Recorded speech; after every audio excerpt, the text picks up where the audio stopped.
Selamat pagi anak-anak kelas 6A, 6B, dan 6C SD Santo Markus 1. Kembali lagi bersama dengan Pak Oris dalam pelajaran kemarkusan. Pada hari ini kita akan belajar tema tentang ketulusan Santo Markus. Ini video lanjutan untuk pelajaran 3 ya. 2 minggu lalu Paul sudah kasih video tentang gambaran secara umum atau pengertian secara umum tentang ketulusan itu. Sekarang hari ini video kedua ini sebagai lanjutan untuk menjelaskan bagaimana Santo Markus itu meneladani kita tentang sikap ketulusan. Anak-anak, alangkah baiknya sebelum kita melanjutkan pelajaran kita buka dengan doa terlebih dahulu ya. Kita daraskan doa yang sudah disusun oleh Pak Oris dalam video pembelajaran ini, yang tentunya akan ditampilkan dalam bentuk slide. Kita lihat secara bersama-sama anak-anak.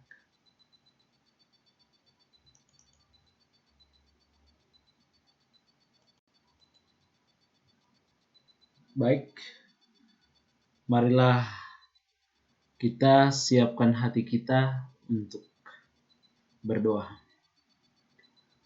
Dalam nama Bapa dan Putra dan Roh Kudus. Amin. Ya Allah, layaklah kami mengucap syukur kepadamu karena kebaikan dan rahmat yang boleh kami nikmati dalam kehidupan sehari-hari.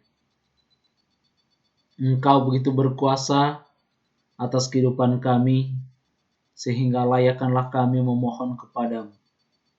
Pada saat ini kami mohon perlindungan-Mu dalam pelajaran kemarkusan ini, agar kami bisa memahami arti ketulusan yang menjadi teladan Santo Markus bagi kami. Amin. Santo Markus, doakanlah kami supaya kami dapat menikmati janji Kristus. Amin. Dalam nama Bapa dan Putra dan Roh Kudus. Amin. Baik, anak-anak, terima kasih sudah mengikuti doa dengan baik dan benar. Sekarang kita lihat apa tujuan kita belajar tentang ketulusan Santo Markus. Kita lihat bersama-sama. Nah, ini tujuan kita belajar tema ketulusan Santo Markus. Tujuan yang pertama adalah memahami ketulusan Santo Markus. Yang kedua, meneladani ketulusan Santo Markus dalam kehidupan sehari-hari, baik di sekolah, di rumah, maupun di tengah masyarakat. Karena kita sebagai siswa-siswi Santo Markus, nah dalam pelajaran ini kita mau meneladani sikap-sikap baik dari Santo Markus, sehingga itu nanti membantu kita menjadi pribadi yang bisa diandalkan ketika kita bersekolah di Santo Markus maupun ketika kita sudah tidak bersekolah di Santo Markus lagi. Baik anak-anak, kita lihat lagi di bagian selanjutnya. Baik, kita lihat sekarang Santo Markus sebagai sekretaris Paulus. Yang mau dijelaskan di sini anak-anak tentang ketulusannya Santo Markus dalam mengikuti Santo Paulus dan juga Santo Petrus dalam mewartakan Injil. Dan Santo Markus ini karena kehebatannya untuk menulis, karena kehebatannya untuk membuat cerita, maka dia dipercayakan untuk menulis semua pewartaan Petrus maupun sedikit dari Paulus untuk tersebarnya Injil kepada banyak orang. Nah, sekarang kita lihat ya. Nanti di cerita ini atau di dalam kisah singkat ini kita akan lihat bagaimana dia mengabdi kepada Petrus dan juga kepada Paulus. Nah, dalam suratnya yang pertama, Petrus mengirim salam dari Roma, dari anakku Markus. Nanti kita bisa baca ini dalam 1 Petrus bab 5 ayat 13. Nah, anak-anak di sini menggambarkan betapa dekatnya Petrus dengan Markus. Petrus sangat percaya kepada Markus dalam hal menulis setiap pewartaannya. Hal ini anak-anak diperkuat oleh tradisi purba atau tradisi zaman dahulu dan nada atau pesan dari Injil Markus memberikan kepastian terhadap anggapan bahwa Santo Markus juga adalah rekan atau orang dekat dengan Petrus. Ketika di kelas 5, Pak Oris sudah meminta anak-anak untuk menuliskan riwayat hidup Santo Markus. Satu hal yang menarik di situ adalah bagaimana Petrus memilih Markus untuk menemani perjalanan dia dalam mewartakan Injil ke Roma. Sampai di Roma, dia bertugas untuk mencatat setiap pewartaan Petrus kepada jemaat-jemaat yang ada di Roma pada waktu itu. Kemudian teks-teks itulah yang kemudian digunakan untuk menjadi Injil Markus yang kita baca dalam kitab suci. Nah, di Roma, Santo Markus ini menjadi pembantu Petrus, seperti yang saya katakan tadi. Ia menjadi juru bicara Petrus, bahkan juga yang menulis. Kenapa dia menjadi juru bicara? Karena dia ini pandai dalam belajar berbagai bahasa. Nah, anak-anak ini hebat ini, Markus ini. Dia pintar dalam belajar bahasa asing. Karena apa? Karena ketekunannya, karena ketulusannya dalam mengikuti Petrus serta mau untuk terlibat dalam mewartakan kerajaan Allah. Nah, anak-anak,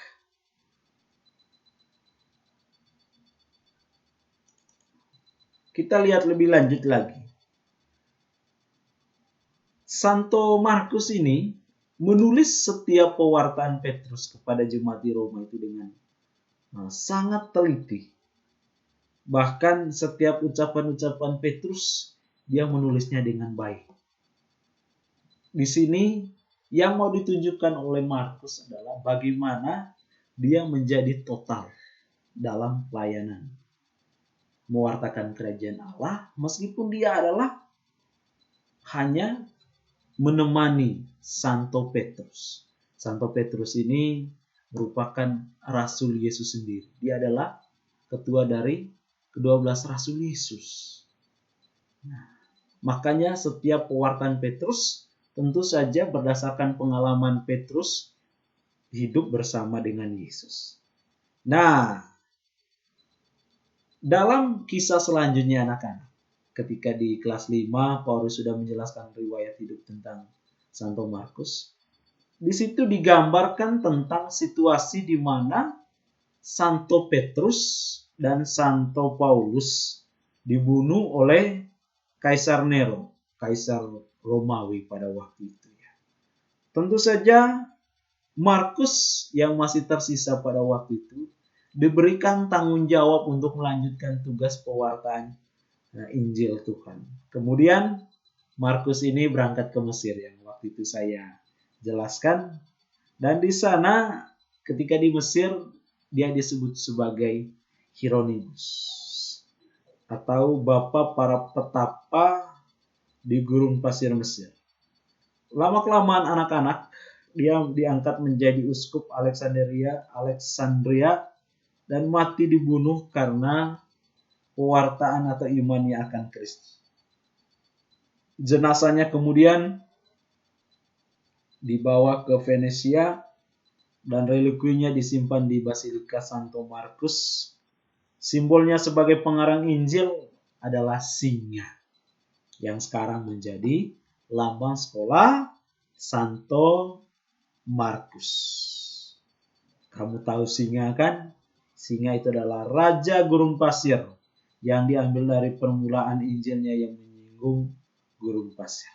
Ketika kalian membaca Injil Markus, dia mulai menulis dengan kisah latarnya adalah padang gurun atau gurun pasir. Nah, anak-anak, ini adalah kisah singkat tentang pengabdian yang tulus dari Santo Markus kepada Santo Petrus yang adalah kepala dari 12 rasul dan juga Santo Paulus yang kita kenal sebagai rasul yang mewartakan Injil kepada bangsa-bangsa yang bukan Yahudi. Baik anak-anak, kita lihat sekarang bagaimana penjelasan singkat dari kisah tadi. Nah, anak-anak,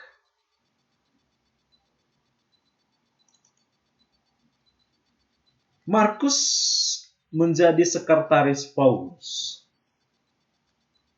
Kemanapun Paulus pergi, Markus pun setia mengikutinya. Ketika kita kelas 5, Paulus sudah menjelaskan bagaimana Paulus itu mau melibatkan Markus dalam setiap perjalanannya mewartakan Injil. Markus mengerjakan tugasnya dengan baik, sehingga Paulus itu sangat menyukai kepribadian dari Santo Markus. Tentang hal ini dikatakan bahwa Markus dengan teliti mencatat segala sesuatu yang diingatnya tentang ucapan-ucapan Petrus kepada orang banyak di Roma. Dan tentu saja yang diajarkan oleh Paulus. Ada beberapa sikap yang dapat kita pelajari dari Santo Markus ini. Anak-anak, yang pertama tadi adalah ketulusan. Bagaimana dia menulis, mengingat semua pewartaan Petrus dan juga beberapa kali mengikuti Paulus dengan baik. Sehingga berkat ketulusannya itu, kesetiaannya itu, kita bisa sekarang membaca, mengenal Allah lewat tulisannya dalam Injil Markus. Dia itu berani ketika dia dihukum, dibunuh karena iman akan Kristus, dia tidak pernah takut. Dia berani mengakui bahwa dia adalah salah satu pengikut Kristus. Kemudian dia itu sigap, kapanpun dibutuhkan oleh Petrus, kapanpun dibutuhkan oleh Paulus dalam mewartakan Injil, dia begitu sigap untuk mengikuti. Kemudian dia itu tangguh. Pada waktu itu anak-anak, kita tahu ya, orang-orang Kristen pada awal mula itu dikejar, ditolak di mana-mana. Bahkan Petrus dan Paulus sendiri tadi dibunuh oleh Kaisar Romawi. Nah, si Markus ini dia itu tangguh, meskipun banyak tantangan tetapi dia melewatinya dengan baik dan juga dia tetap mempertahankan imannya akan Kristus. Nah, anak-anak, sebagai siswa sekolah Santo Markus, saya mengajak kita untuk mengembangkan sikap-sikap yang tadi sudah disebutkan oleh Paulus sebagai bentuk keteladanan yang diberikan oleh Santo Markus kepada kita. Namun perlu disadari pula bahwa kita akan menghadapi berbagai cobaan dan tantangan. Tidak mungkin kamu begitu tulus terus. Tidak mungkin kamu begitu setia terus. Tidak mungkin kamu sigap terus. Tapi itu adalah tantangan-tantangan. Maka sangat diperlukan kesadaran untuk tetap menjadikan Santo Markus sebagai idola kita. Ketika kita menyebutkan nama Santo Markus, maka yang muncul adalah sikap tulus dari Santo Markus untuk mewartakan Injil Tuhan, dalam membantu Petrus dan Paulus serta menuliskan Injil yang kemudian kita sekarang bisa baca dalam kitab suci, yaitu Injil Markus. Baik, anak-anak, sekarang kita sudah tahu ya bagaimana ketulusan dari Santo Markus. Santo Markus memberikan gambaran kepada kita semua sebagai siswa-siswi sekolah Santo Markus untuk selalu tulus dalam melaksanakan tugas kita. Tugas kita adalah belajar. Sekarang kondisinya belajar dari rumah. Tentu saja kita berpikir bahwa ini sesuatu yang berat. Kita mendengarkan video pembelajaran, kemudian disuruh buat kerja tugas. Kalau kita tidak mengerjakannya dengan tulus, apalagi tadi Santo Markus, dia itu bekerja dalam tantangan, di mana mereka itu dikejar-kejar, maka ia mau ada dalam mengeluh. Tetapi kalau kita belajar sungguh-sungguh dari Santo Markus, maka inilah konsekuensi dari BDR. Kita memang harus selalu siap. Tetapi jangan pernah menganggap tugas itu sebagai beban. Tetapi kerjakanlah itu dan nikmati itu. Saya yakin sekali tidak butuh waktu lama kamu mengerjakan tugas dari sekolah dibandingkan kamu sepanjang hari bermain HP. Oleh karena itu anak-anak, mari kita belajar dari Santo Markus untuk selalu bersikap tulus.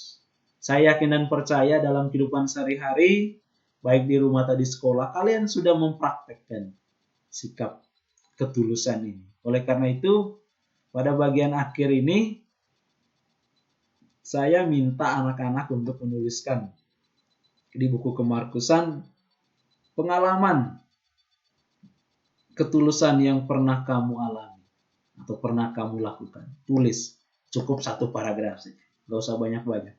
Nanti kalau banyak-banyak kalian, tugas terus saja, banyak sekali. Tidak, cukup 1 paragraf pengalaman di mana kamu pernah bersikap tulus.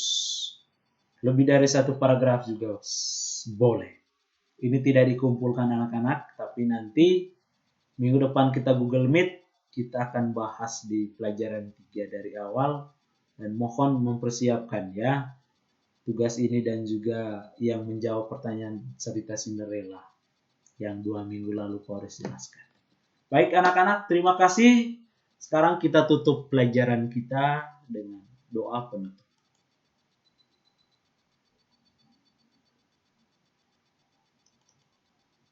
Boris mengajak kita untuk mengikuti doa yang sudah ada dalam video pembelajaran melalui tampilan slide. Marilah kita mengambil sikap doa yang baik dan yang benar. Dalam nama Bapa dan Putra dan Roh Kudus. Amin. Allah Bapa yang Maha Baik, terima kasih atas seluruh kegiatan yang sudah kami selesaikan hari ini. Bantulah kami agar bisa menerapkan sikap tulus dalam hidup kami sehari-hari, baik di dalam keluarga, sekolah maupun masyarakat kami. Amin. Santo Markus, doakanlah kami supaya kami dapat menikmati janji Kristus. Amin. Dalam nama Bapa dan Putra dan Roh Kudus. Amin. Terima kasih untuk anak-anak yang sudah mengikuti pelajaran hari ini dengan baik. Mohon untuk tetap setia dalam mengerjakan tugas-tugas, tetap semangat, tetap menjaga kesehatan meskipun belajar dari rumah. Tuhan memberkati. Amin.